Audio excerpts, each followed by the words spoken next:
Hola, soy María y soy profesora de español en Leicester Adult Education College. And today I would like to talk to you about our Spanish intensive course for beginners. This course is aimed at complete beginners or learners with a basic knowledge of Spanish who want to start learning the language from scratch or brush up the basics. The course runs for 5 consecutive days, starting on Monday, the 10th of July, and finishing on Friday, the 14th of July. Lessons are 2.5 hours long from 10:30 a.m. till 1 p.m.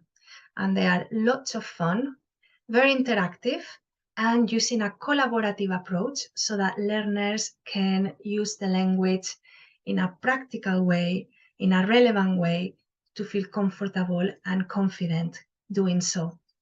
In the lessons, we will learn some basic grammar, some key vocabulary and set phrases about everyday survival Spanish, like asking for directions, shopping for food, ordering drinks at a bar, introducing yourself, giving some basic information about yourself, and much more. We will also talk about culture, and we will have a very good time learning to use the language at a basic level. So if this is something that may interest you or somebody that you know, be sure to contact the college on the number appearing on the screen, book your place, and join me in the classroom. Adios.